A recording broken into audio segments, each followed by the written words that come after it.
economics. Today, we will talk about the trade effects of the war and the sanctions. And I have two very distinguished guests with me today, Mary E. Lovely, who is my colleague from the Peterson Institute, where she is the Anthony M. Solomon Senior Fellow, and also the Library of Congress Chair in US-China Relations. And from Brussels, we have Denis Redonnet, who is the Deputy Director General at DG Trade at the European Commission in Brussels. And he's also the EU Chief Trade Enforcer. You're both very welcome. It's a real pleasure to have you here. The Russian invasion of Ukraine is one of the worst assaults on civilians in Europe since the Second World War. It has, of course, led to incredible human and civilian suffering and 10 million displaced Ukrainians, more than 4 million in Europe. The EU, the US, and other allies have acted remarkably quickly and forcefully to isolate Russia. 40 countries around the world, representing half of the global economy, have imposed far-reaching sanctions on Russia. But then again, almost half of the world have not. The sanctions on Russia include mostly economic sanctions, of course, aiming to completely isolate Russia from global economy and limiting the possibilities of the war. There has been freezing of assets on individuals, travel bans on 900 individuals, cutting access to capital markets, prohibiting lending and buying of securities issued by Russian banks, freezing ban on major banks as well, banning access to the SWIFT system.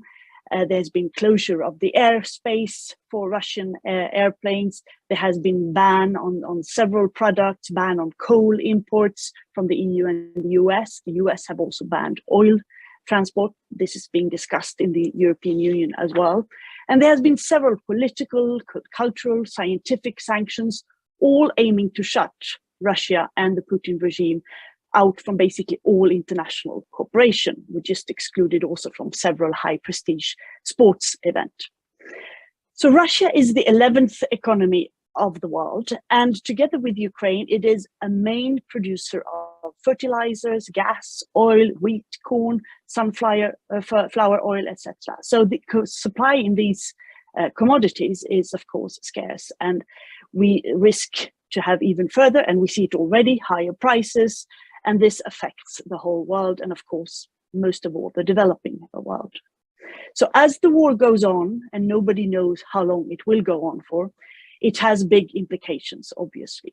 Economies in Europe, in the US, and in the West were preparing to restart after the COVID pandemic, but with the war and sanctions, with high inflation, raising energy prices, and a very high level of refugees in Europe, it has a lot of impact on trade, economy, growth, etc.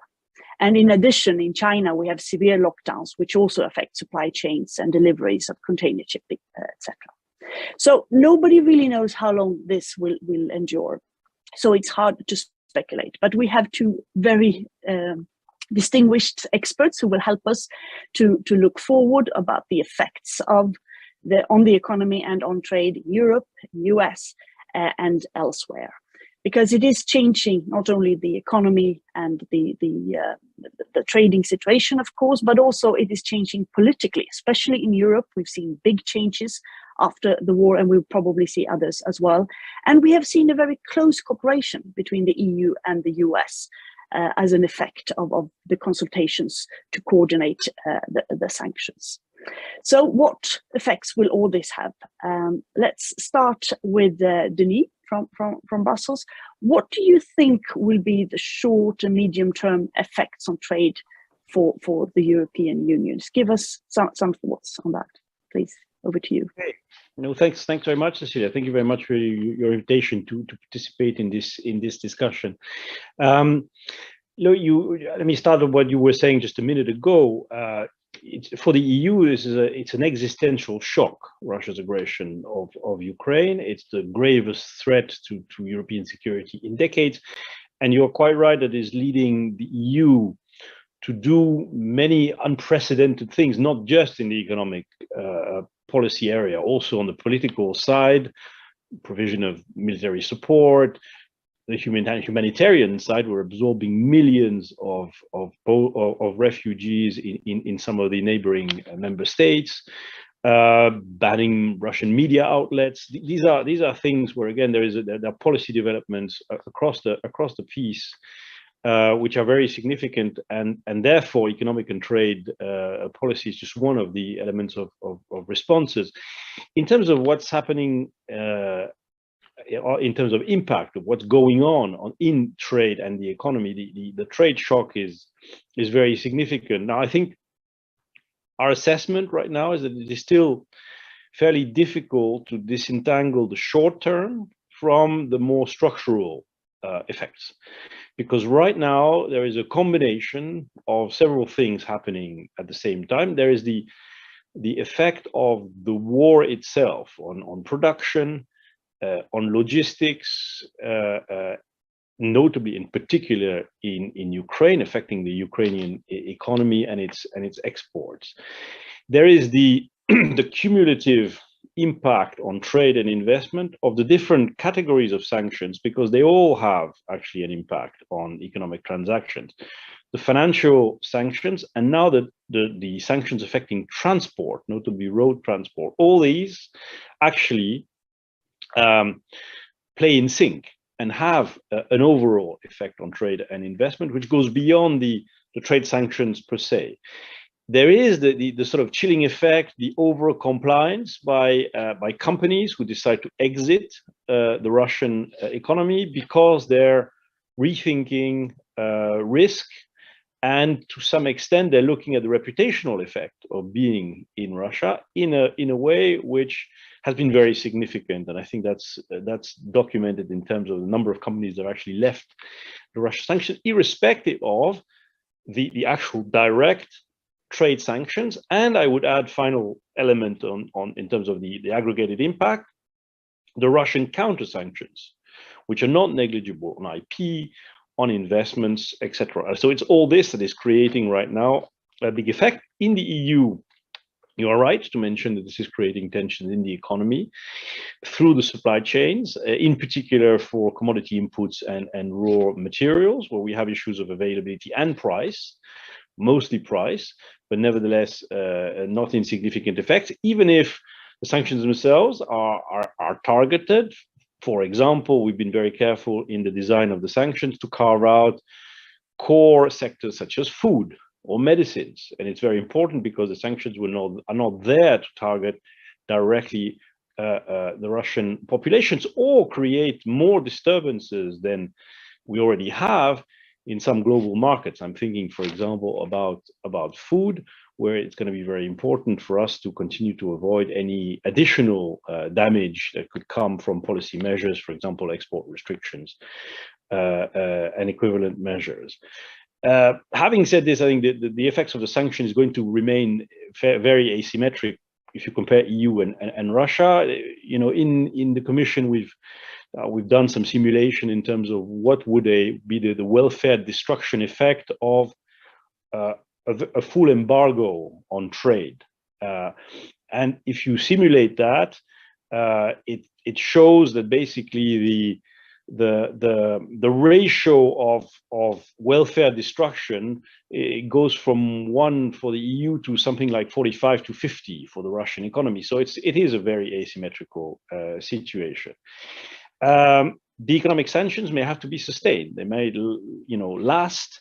And in a way, it become a form of economic statecraft. Now, the financial sanctions have had a very short-term, immediate impact. On the trade side, which is more my beat, of course, I think we're looking. We have here a policy which is supposed to create and produce effects over time. Let's be very clear. Let's be very honest about this. This has a medium-term economic effect.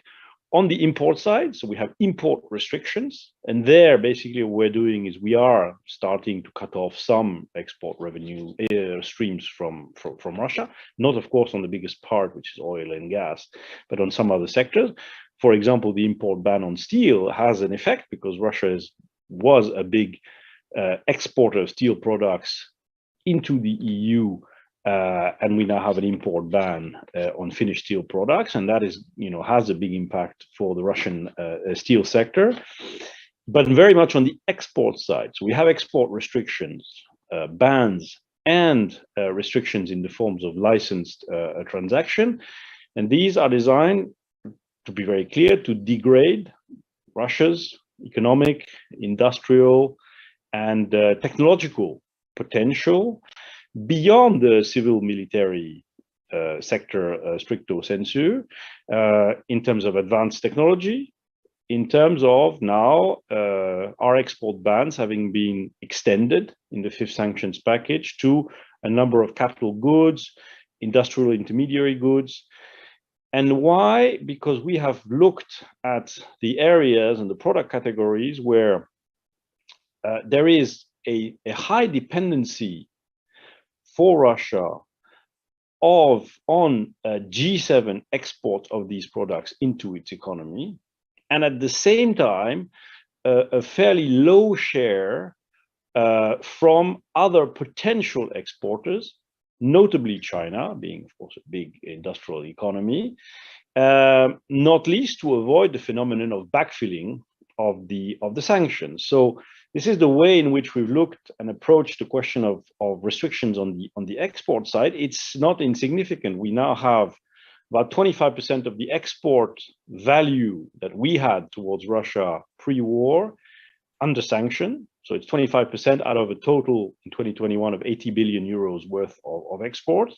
So these are very significant economic sanctions. The effect goes much beyond that. I mean, we have seen now a very, very strong disappearance, compression of the trade with Russia. If you look at sort of high frequency customs data, which we're starting to get now, so we're starting to measure through customs data, transaction level, what has actually happened in figures. Well, the exports to Russia from the EU have dropped something like 70% compared to pre-war, including on non-sanctioned goods. So the impact is significant, and I would just say on the policy side that we've also taken new and innovative steps. We've taken innovative steps on the financial sanctions. On the trade side, notably on the export side, you keep in mind that what we've done as a result of the implementation of the sanctions packages is we've created a sort of autonomous regime of export controls at EU level, not just on export control of dual-use items, but also on a range of emerging technologies and advanced technologies. And we've done this in a matter of a few weeks in reaction. You will recall as former trade commissioner that this is an area, export controls, where until now we had been progressing towards a greater uniformization, Europeanization of that policy, but at a radically different speed. We modified, we amended our basic legislation in terms of export control in the EU, the export control regulation, last September, after 4 years or 5 years of legislative process to get there. We've created, again, a whole new regime with respect to Russia in a matter of a few weeks. So that kind of gives, I think, to me, is an indication of the speed of change that's happening in terms of policy as well in reaction to the situation.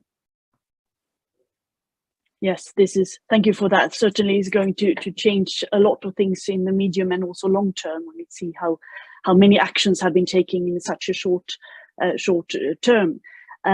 Is it too early to see any patterns in the sort of redirection of the lost trade with Russia? Is EU compensating that more in a more systematic way, or is it looking wherever it can get now on a short-term basis? Can you say something about the trends there? Well, I think so. First of all, the markets adjust. They do. Sectors, businesses find either export outlets or also sources of inputs on the commodity side. Not business to business, I would say. And that's good because this is the normal market economy reaction to a situation like this. It's very clear we have to put our trade policy and our trade agreements to good use, not least because they will enable closer partnerships with countries where we have the possibility to conclude meaningful trade treaties, which can create a framework where we can deepen, for example, the relationship with countries that are providers of commodity raw materials that we need and we imported previously from Russia or Ukraine for that matter, because this is disrupted, but also to create alternative outlets for exports in a way that had already happened after 2014, in part because you remember that the Russian authorities had imposed import bans on the agro-food sector in particular. We're clearly going to have to be much more nimble and active in terms of using trade policy tools to provide for those sources of diversification going forward.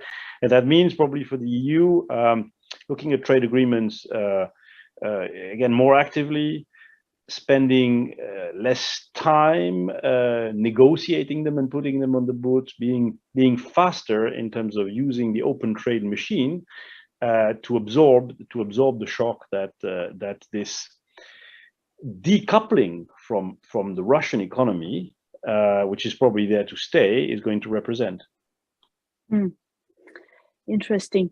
Thank you so much for this, Mary. The American economy is, of course, obviously further away from Ukraine, but is still affected by fertilizers, corn, the effects of the sanctions in both directly and indirectly, of course. What is the view so far on what the short-term and the medium-term effects on the American economy and the trade relations with Russia and possible other compensating partners? Let me make sure I unmute. Well, first of all, Denis, that was absolutely fascinating. I think what the EU has done in such a short time is breathtaking for those of us who have watched slow machinery over the years and seen this dramatic change. It's really something that we have to take note of and really digest and think about, as you said, both the short run and long-term implications for the structure of trade. And I'm sure we'll get to talk about some of those implications. Frankly, from the United States perspective, this seems a long way away. I mean, US citizens are very interested in the war. I think the US sees a need to win the war in the sense of liberating Ukraine. I think that, of course, has been a progression as we have watched what has happened, as have people around the world. But in terms of its effect on trade flows, I think there's been very little awareness or concern, except perhaps in food prices, a concern for the World Food Program, for example, and the need to provide more aid to prevent hunger and famine. And also perhaps some opportunistic view that perhaps the US can take advantage of higher prices and provide food to the rest of the world. In some sense, that would have a price moderating impact, but yet be good for US farmers. There, I think we see what the constraints are. The US heartland has been in the midst of a long-standing drought.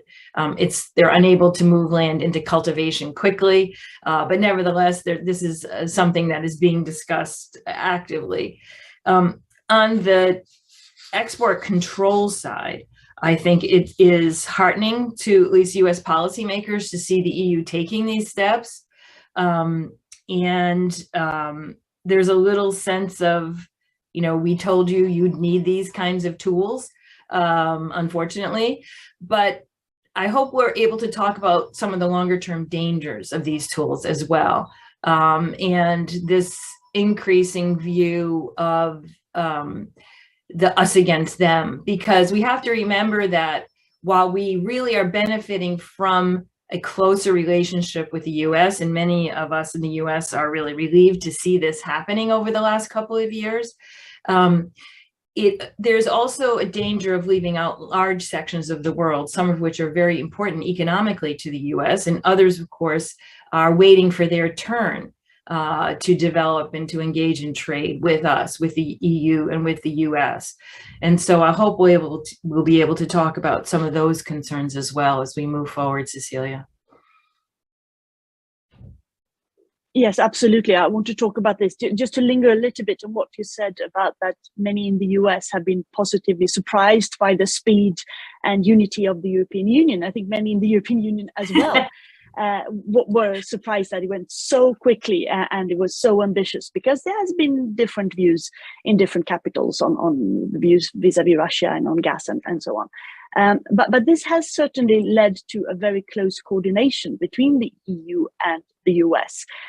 Someone in Brussels said that there had been more phone calls or video conferences between Washington and Brussels the last 5 weeks than the last 5 years, actually, because there were a lot of tension under the former administration.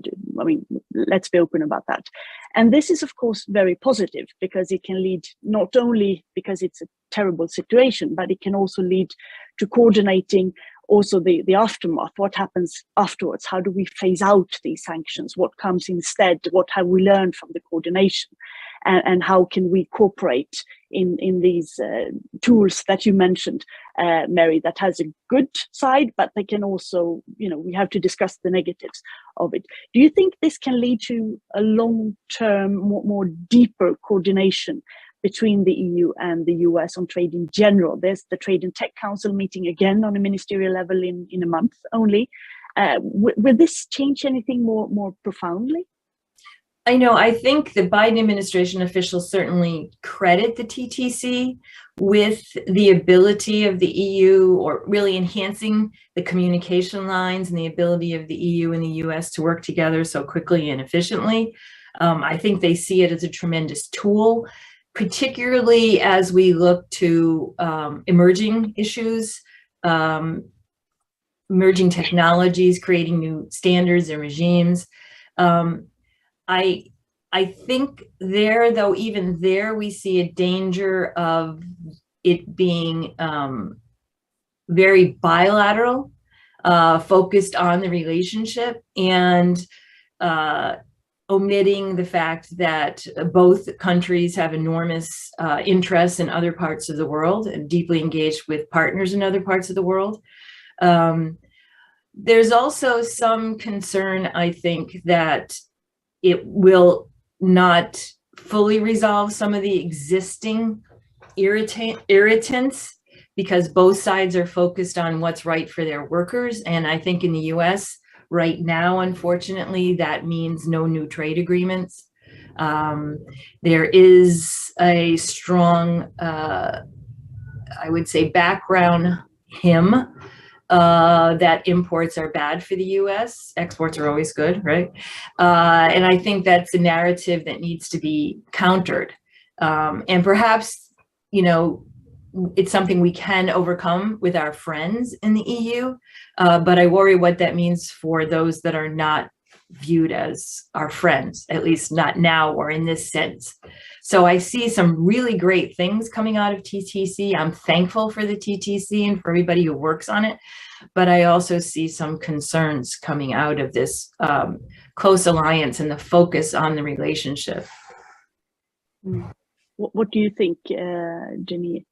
I know that many of your colleagues are preparing and are meeting with the American colleagues to prepare for the big ministerial meeting. And of course, we shouldn't make too much out of one meeting, but it's those daily contacts that build trust and concrete progress. Oh, I think the situation with Russia and Ukraine, it has really acted as an accelerator of EU-US cooperation very, very significantly. I mean, let's be honest. But I would say that it's not only an EU-US effort on an unprecedented scale. It is an allied effort, a little bit going beyond EU and US only. Yeah?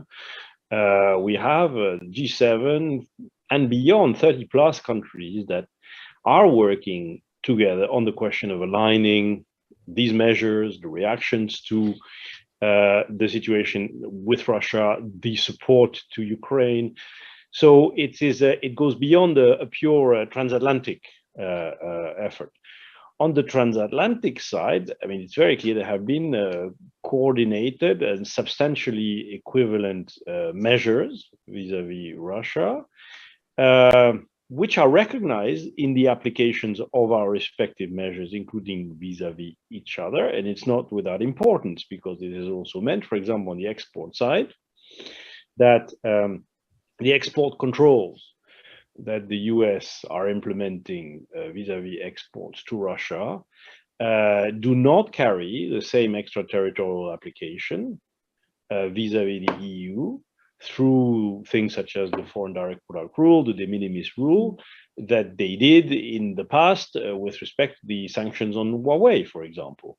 Now, this makes a big difference in terms of, avoiding sort of unwanted tensions between the EU and the US when reacting through policy to a situation like that. Here, in the case of sanctions, so that has been for us a very significant, again, unprecedented form of alignment and cooperation with big implications, again, in terms of something which we have been uncomfortable with, which has been the extraterritorial nature of some of the US trade and, or for that matter, financial tools.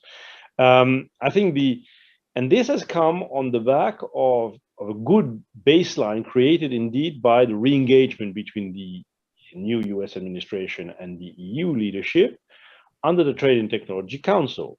The Trade and Technology Council has started to operate. It was starting to show promise in the key working groups dealing with export controls, foreign direct investment screening, but also supply chain resilience in key sectors, semiconductors, others. And this can now, this structure can now pivot also towards enhancing, continuing, prolonging this cooperation in the face of the Russia situation.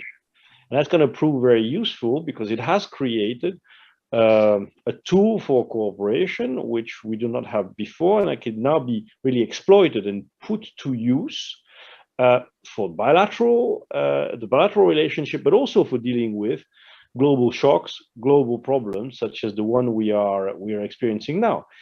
And I would think as well, in terms of EU-US cooperation, one thing which I'm very focused on right now, we're very focused on in Brussels, now that we have adopted a suite of measures vis-a-vis Russia, is to also work together on the whole questions relating to implementation and enforcement. There is no reason why we should not continue to have an allied approach and close cooperation to make sure that the measures work, because we work together in terms of implementing them properly first ourselves, but also working together to convince some of the other jurisdictions which are not participating in this effort, who are, in some cases a bit sitting on the fence, that, they come and they move towards our approach to dealing with this situation in a more effective manner. And we can do this separately, but we can also do this in a joined up manner, and it's likely to be much more efficient, knowing that it requires engagement. It's not going to be a question of the EU and the US turning around to some of these third countries and whacking them over the head saying, now you should align. It's going to be a question of, through our relationships with them, which is diverse, which is multifaceted, create the incentives, create the arguments to bring them in the right direction. Finally, is this going to, is this going to change the entirety of all of the issues that we have transatlantically over trade? I think Mary is quite right, probably not. We still have issues that require engagement and sorting out in terms of possible trade or sources of trade friction.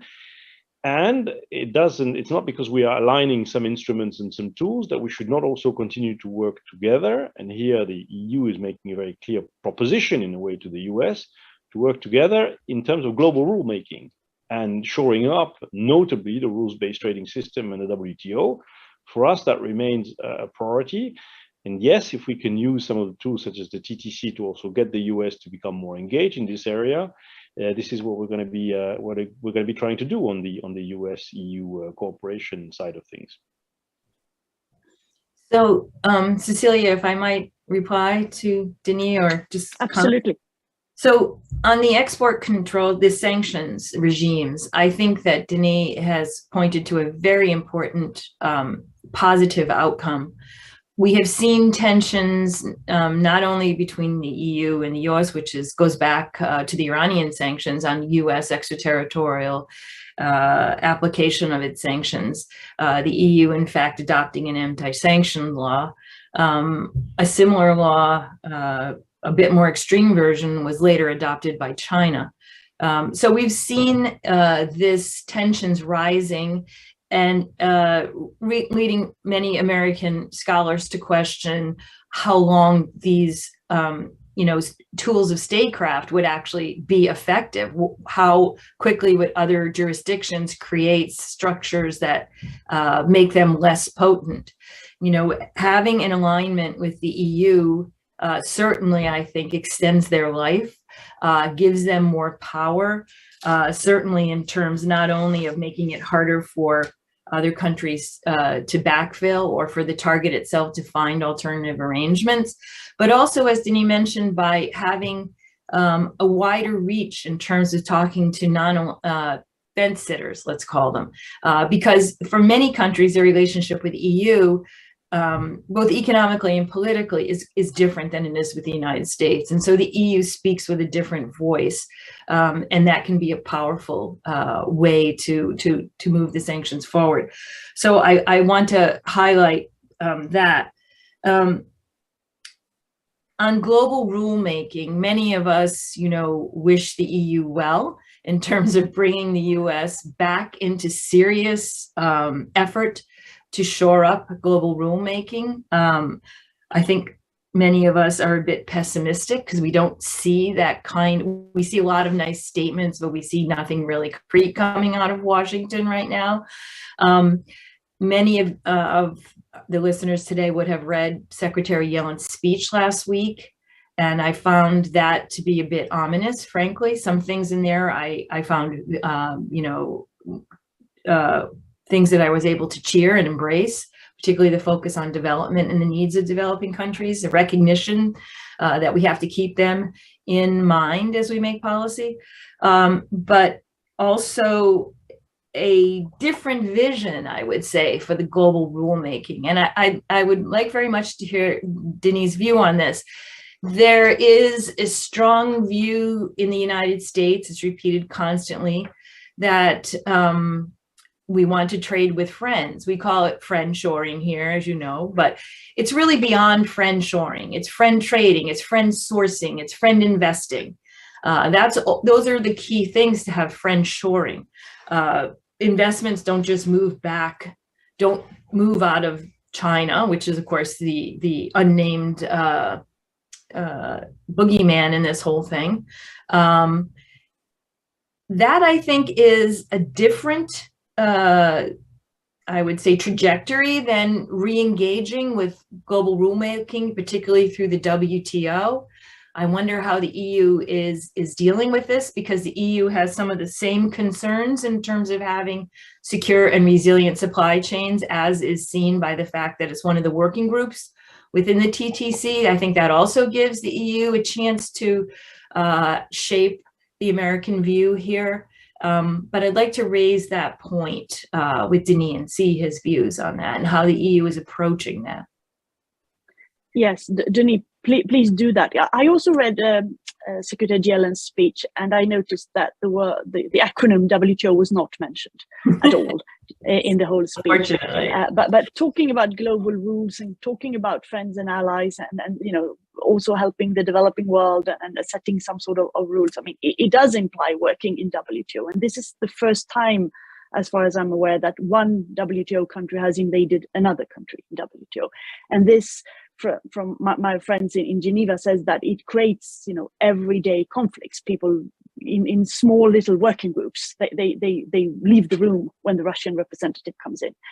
And this, of course, doesn't bear very well for the upcoming ministerial that has already been postponed 3 times and is supposed to come up in June. And even if the expectations for grand results at that occasion are very low, at least there would be a possibility to talk and to see what can be done for the global rule setting that you both mentioned. But in order for that to happen, we need the EU and the US and a few other partners to engage.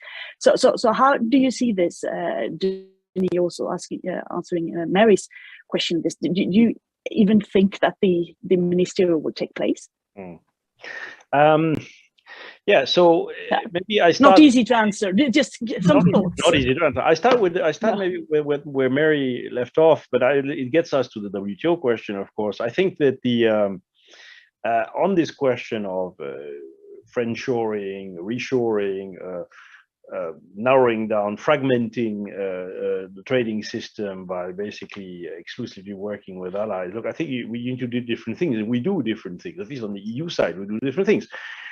As I said earlier, I think we're going to have to think about accelerating some of our partnerships or trade arrangements, because they're not necessarily free-trade agreements. They are the forms of engagement with partners, with a number of like-minded countries where we have an interest in shoring up our respective resilience.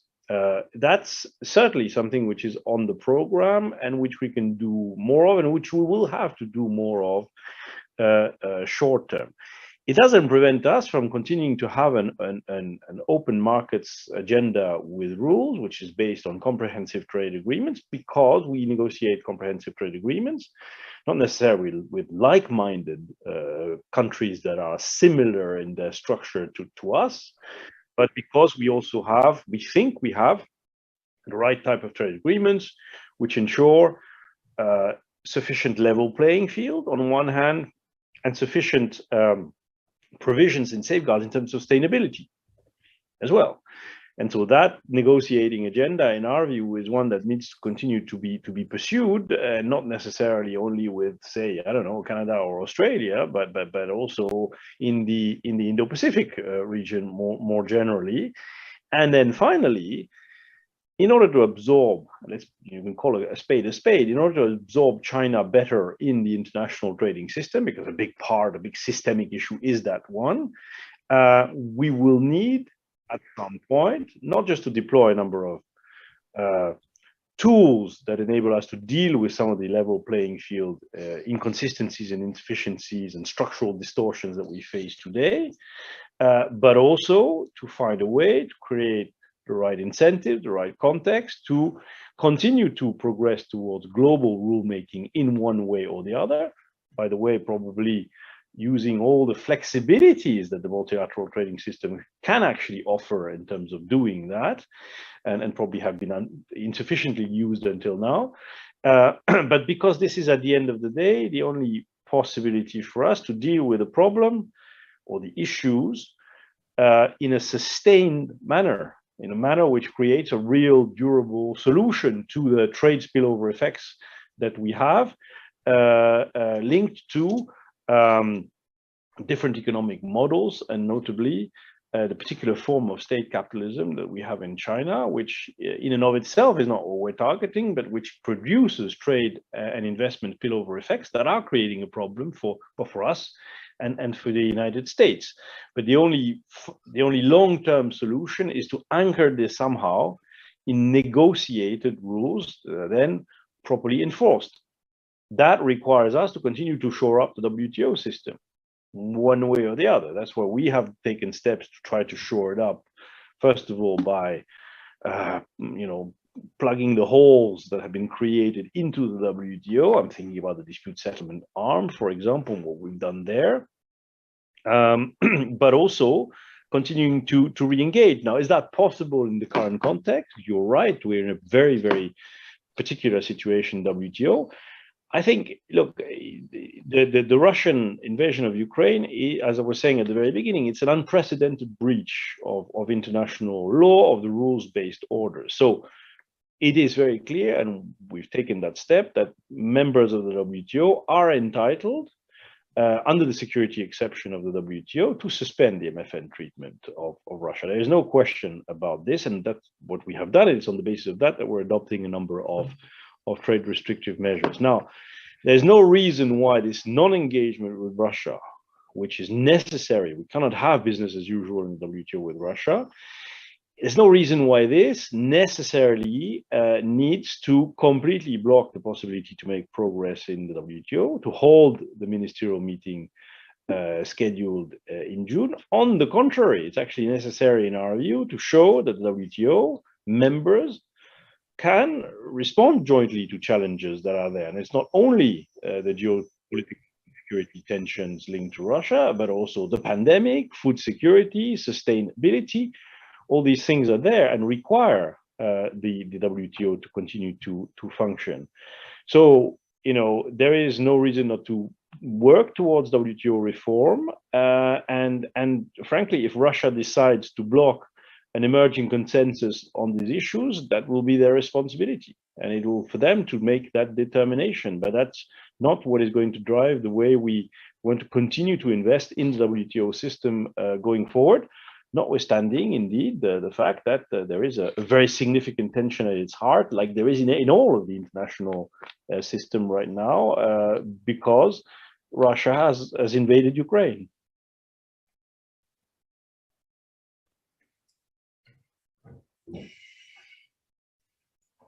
Cecilia, you're muted. Amazing. After 2 years, you haven't learned that. How do you see this, Mary? Is the friendshoring an alternative that sort of threatens multilateral or at least plurilateral agreements in the WTO? Or do you see more, not if you want it, but what you see the discussions in the US and so on, sort of parallel track with the coalition of the willing making agreements outside the WTO? Yeah, I mean, I see it as a danger. I think conditioning trade flows on certain political views or other factors is inconsistent with the current global rules-based system, which has non-discrimination as a key principle. Now, clearly, there are norms of behavior that must be respected. Russian violence and aggression is clearly outside those norms. And as Denis said, invoking the security exception is necessary. It's not just possible, and within the bounds of rules, it must be done. That is something that I certainly do not question. I'm more worried about the tenor in the US, as I think embodied perhaps more candidly than we've seen otherwise in Secretary Yellen's speech, which is, it's often put in very positive terms. It's to create safe and reliable trade with trusted sources, in her words. But I think it's a move in the direction of commercial conditionality. And in particular, her calling out of China, warning them in a sense that there's right thinking on this. And if you're on the wrong side of that right thinking, there will be a price to pay. I have to note here that the US is offering an Indo-Pacific strategy, Indo-Pacific economic framework that is part of that larger strategy that places India at the center of the Indo-Pacific, literally within the text. And yet India abstained in the UN resolution condemning Russian aggression in Ukraine. So, this is a tricky business in which we're seeing, I think, some hypocrisy that doesn't bode well for any kind of rulemaking. I think that it is concerning because, as Denis noted, China is here, is not going anywhere. Putting our hands over our eyes and pretending it doesn't exist doesn't make it disappear. So what are we going to do? We have to somehow, or we believe, and I agree with Denis, that the idea of binding it into rules that are clear and can be enforced, where we follow up and enforce those rules, is the best outcome. I just don't see the US going in that direction at the current time. The EU's efforts in this direction, I think, are to be applauded and appreciated, because it will carry us through, I hope, to some resolution that isn't the one that seems to be part of this trajectory, which is to create a world that, in some sense, I hate to use the word, but it does seem to be containing China.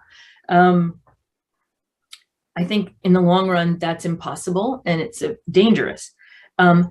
Moreover, I think it really misses the conditions of our allies. And here I'm thinking not only of the ASEAN countries, but also Japan and South Korea, who are enormously integrated with the Chinese economy. Many have, trade with China that far exceeds that with the United States.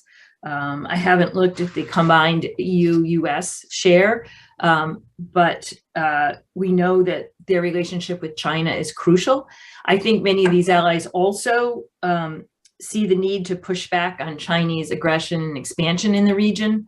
They're concerned about, Chinese expansion in the South China Sea, about the weaponization of trade, as we saw with Lithuania and Australia, the use of Belt and Road Initiative without any proper, side rails on debt for developing countries, and how that debt might be resolved in the case of insolvency. So, I think they're deeply concerned about China, but they're also deeply engaged with China, and they're looking for partnership with the EU and the US.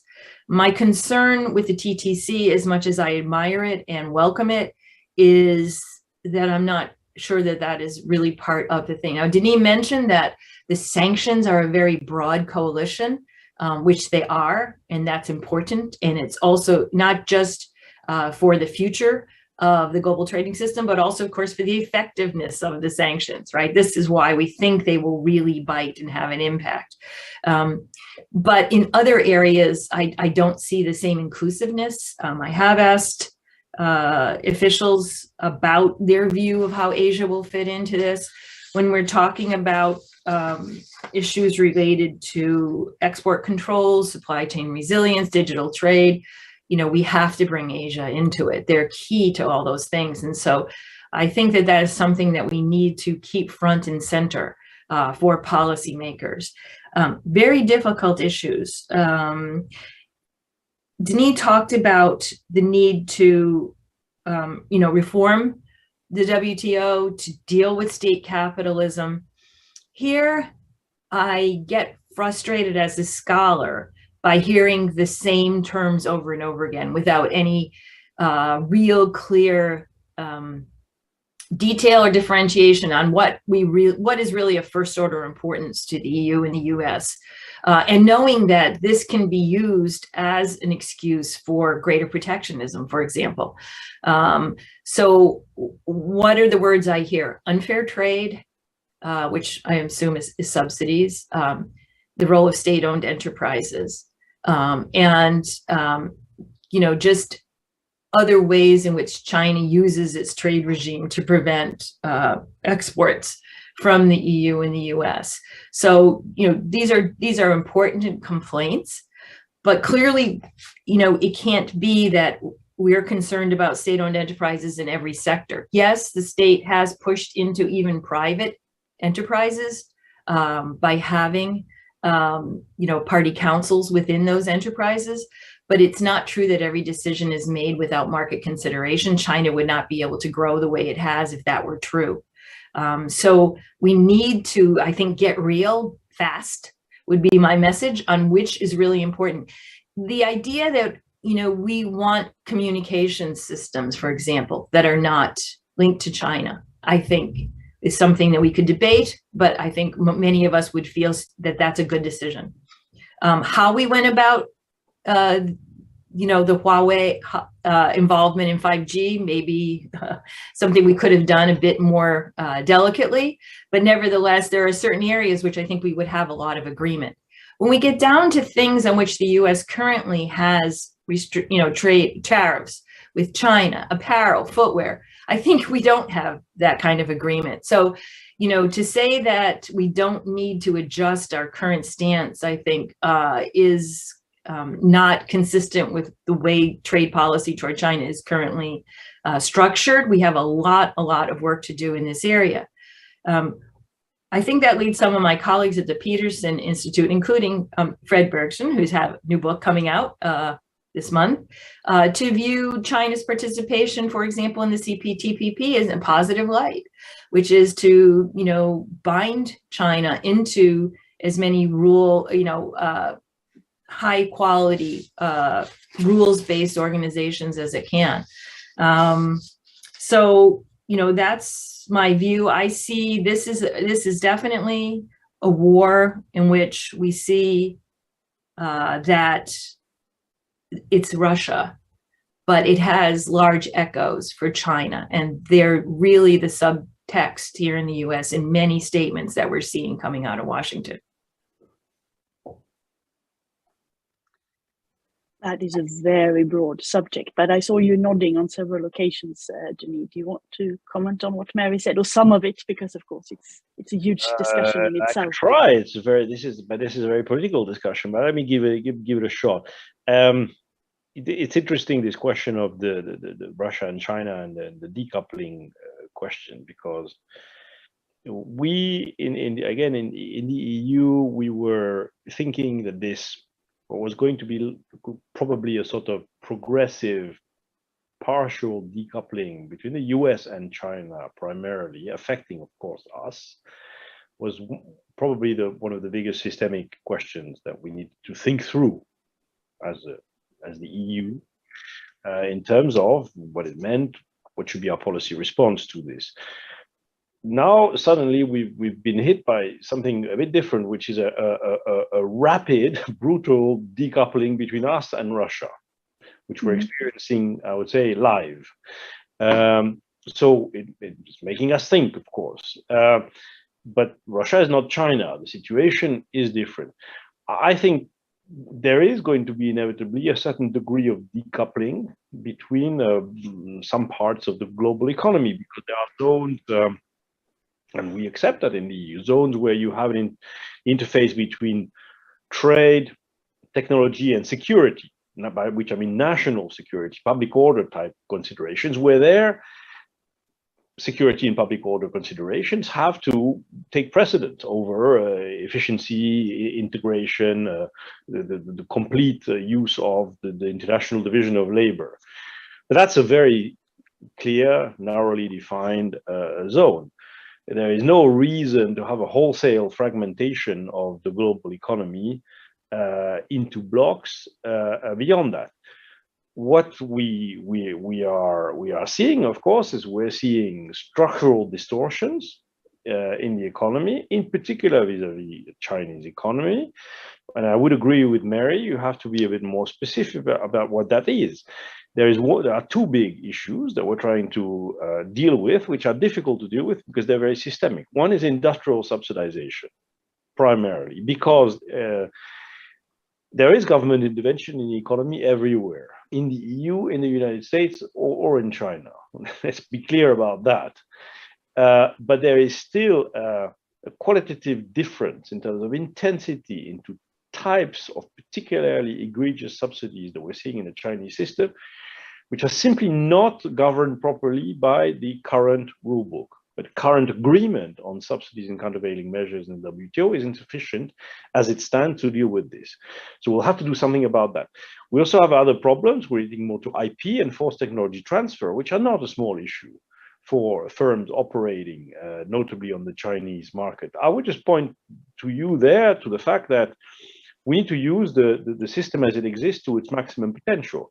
We have actually just taken an offensive case vis-a-vis China in the WTO, perhaps at some point moving to litigation. We've requested consultations for the time being on a particular form of IP distortion that we've seen emerging, which are the practice of anti-suit injunctions by the Chinese legal system, which affects patent holders and their revenues, which we believe is a problem which is in a way associated with the problem of forced technology transfer. We're using the WTO, again, third-party adjudication, a civilized way of dealing with differences of views as to what should be compliant with WTO obligations in order to deal with a problem like this. That's the sort of thing which we're going to continue to do, continue to use the system as it exists. You have, where necessary, a number of compensatory tools which have to be autonomous when it is not possible to progress and fill the gaps in the rulebook, but you continue to invest in filling the gap in the rulebook through more rulemaking. And we believe that is going to be inevitably needed in the area of industrial subsidies, because that's not a problem that you can deal with bilaterally between the EU and China or the US and China. it's by definition erga omnes problem that you have to deal with through global rulemaking. So I mean, if Mary was sort of saying we need specificity, that would be my specificity in terms of the sort of global trade agenda that we face, which again is there, will continue to be there outside of any consideration of Russia and its behavior and the way we're going to address it in the different multilateral institutions. And that's an area where actually EU, US and Japanese cooperation has been going on for quite some time, where we have sat together on the highest level to try to draft new rules in the WTO on industrial subsidies, also on technology transfer and so on. So I mean, there is ongoing cooperation, and I think at least orally, the leaders of all these three countries recently said that they were willing to continue the discussion. I don't think much concrete has happened, but there's been the pandemic and the war, of course. But coming back to the war, of course, and China. Because China has abstained, has in different votes in the Security Council, has vetoed, and has also orally sort of bought the Russian narrative of why the war, which is not a war, it's an operation, is going on.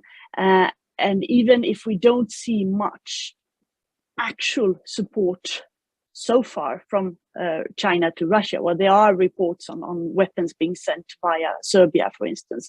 But this, of course, has a lot of implications on the durability of the war, but also on the effects on the global economy. There are actually a question from the audience here, from Finbar Birmingham, who asks about the economic impacts of the sanctions. Have we entered a new area in which EU member states are prepared to absorb economic damage to defend values? Well, partly touched upon that.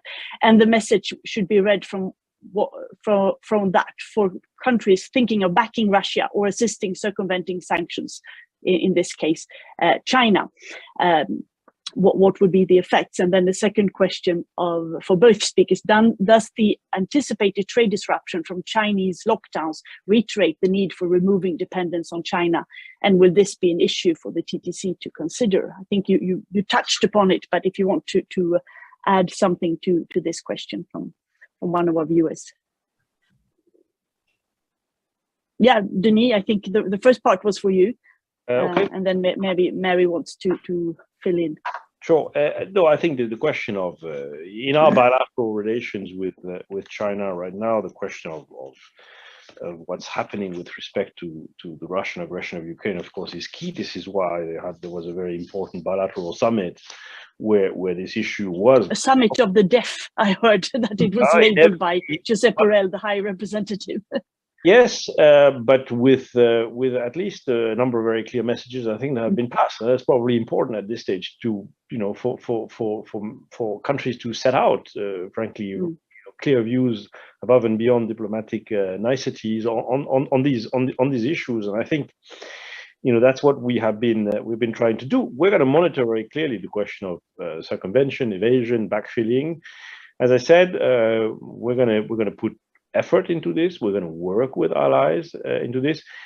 We will work with a number of jurisdictions that are geographically close to Russia to make sure that if we see some flags coming up, we will be able to engage with these jurisdictions on this question.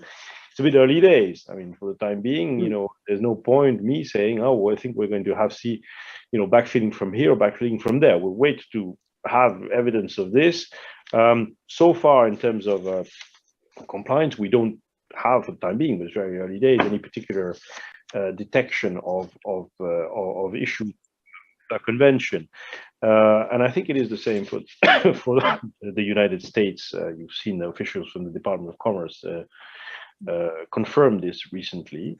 Whether the situation in China, the effects of the pandemic and so on, lead us to rethink the question of supply chain resiliencies and dependencies. I would just say that this is an examination that we have done as a result of the pandemic. So there has been actually an effort in the EU to look at this question of supply chain resilience, looking at our international trade, at our import dependencies, and to try to put the right diagnostic on this, right? To say, you know, what exactly is the scope of that issue? And we've looked at product by product in the context of the review of the industrial policy strategy of the EU a year ago. We went through our imports and our external trade, looking at sensitive strategic ecosystems, looking at import dependencies product by product, and looking at where we have significant import dependencies, and at the same time where diversification for various reasons is not easy or possible or likely, and where the cost of production domestically is very high. Now, if you really look at that, and this is where you really have a vulnerability, right? Now, those vulnerabilities, they represent a very small part of our external trade.